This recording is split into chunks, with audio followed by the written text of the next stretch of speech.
සත්‍ය කියන්නේ මොකක්ද? ආගම් දහස් ගණනක් තියෙනවා. විවිධ විශ්වාස, විවිධ දර්ශන, විවිධ ඉගැන්වීම්. හැබැයි සත්‍ය එකක් නම් ඒ සත්‍ය මොකක්ද? මාර්ගයේද සත්‍යද ජීවනයේද මමය. එහෙම කියපු එකම කෙනා තමයි ජේසුස් ක්‍රිස්තුස් වහන්සේ. එසේනම් ජේසුස් වහන්සේ කියන්නේ කවුද? ක්‍රිස්තියානි ඇදහිල්ල කියන්නේ මොකක්ද? ලෝකයේ වැඩිම දෙනෙක් අදහන ආගම තමයි ක්‍රිස්තියානි ආගම. ඒ වගේම තමයි වෙනත් ආගම් වලින් බොහෝ දෙනෙක් ක්‍රිස්තියානි ආගමට හැරෙනවා. එහෙනම් අපි බලමු මොකක්ද මේ ක්‍රිස්තියානි ආගම? ඇයි මිනිස්සු මේකට ජීවිතේ මුල් තැන දෙන්නේ කියලා. ක්‍රිස්තියන් ගැන කතා කරද්දී විශේෂ ස්ථානයක් ගන්නවා ශුද්ධ බයිබලය. බයිබලය කියන්නේ සාමාන්‍ය පොතක් නෙවෙයි. වෙනත් පොත් කාලයත් එක්ක භාවිතයෙන් ඉවත් වෙනවා. ඒත් බයිබලේ එහෙම වෙන්නේ නැහැ. දැනටත් වැඩියෙන්ම අලෙවි වන වැඩිම භාෂාවලට පරිවර්තනය වෙලා තියෙන එකම පොත තමයි බයිබලය. ඒකට හේතුව බයිබලයේ ලියලා තියෙන්නේ මිනිසයන් පාවිච්චි කරලා දෙවියන් වහන්සේ විසින්. ඒ කියන්නේ දෙවියන් වහන්සේගේ ආත්මයෙන් මිනිසයන් ලියපු පොතක් තමයි බයිබලය කියන්නේ.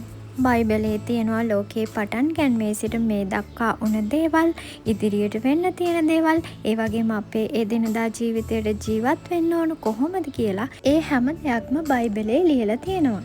කතෝලික ක්‍රිස්තියානි කියලා බේද ඇති වෙලා තිබ්බට කතෝලික බයිබලය හා ක්‍රිස්තියානි බයිබලය කියන දෙකම එකයි.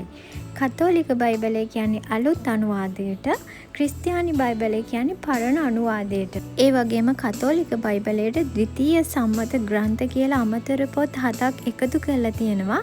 ඒක තමයි ක්‍රිස්තියානි බයිබලයත් එක්ක තියෙන වෙනස.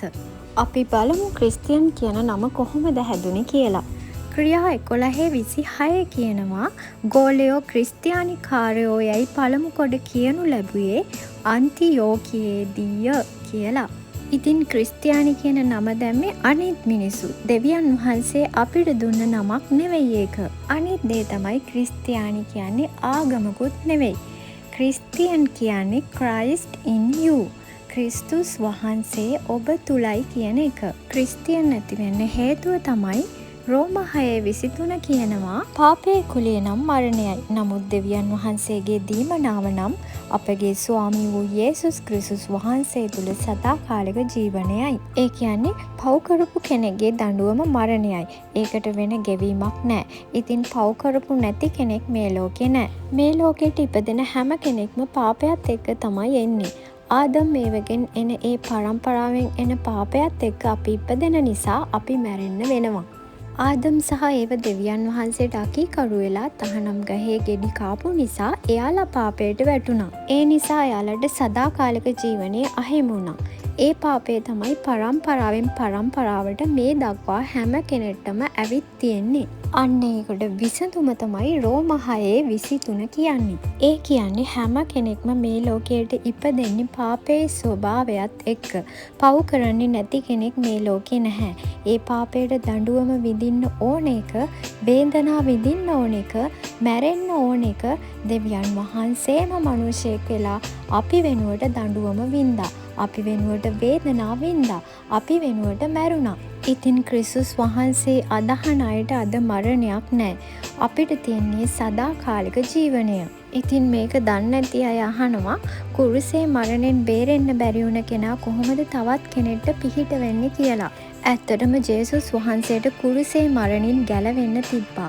ඒත් උන්වහන්සේ එහෙම මැරුණේ අපි වෙනුවෙන්. අපිව පාපෙන් ගලව ගන්න, අපිට අලුත් ජීවිතයක් දෙන්න. ඒ වගේම තවත් අය අහන ප්‍රශ්නයක් තමයි අපේ පාපේ තවත් කෙනෙක්ට ගෙවන්න පුළුවන්ද කියන එක. ඔව්, ඒක කරන්න පුළුවන් උනේ ජේසුස් වහන්සේට විතරයි. ඒ කොහොමද? ඒ ඇයි කියලා මම ඊගාව වීඩියෝ එකෙන් කතා කරනවා. ඉතින් මම ඔයාලට කියන්න කැමති මොන ආගමක කෙනෙක් මේ වීඩියෝ එක බැලුවත් ඔයාට ජේසුස් වහන්සේ ආදරෙයි. දෙවියන් වහන්සේට ඔයා ගැන සැලස්මක් තියෙනවා. ඔයා මොන ප්‍රශ්නයක වේදනාවක හිටියත් ඒකට විසඳුම ජේසුස් වහන්සේ ගාව තියෙනවා. ඔයාගේ ජීවිතයට ආලෝකයක් දෙන්න පුළුවන් එකම කෙනා ජේසුස් වහන්සේ විතරයි. යමෙක් ක්‍රිස්තුස් වහන්සේ තුල ඉන්නවා නම් එයා අලුත් මැවිල්ලක්. ජේසුස් වහන්සේ තුල අපිට තියෙන්නේ ජයග්‍රාහී ජීවිතයක්.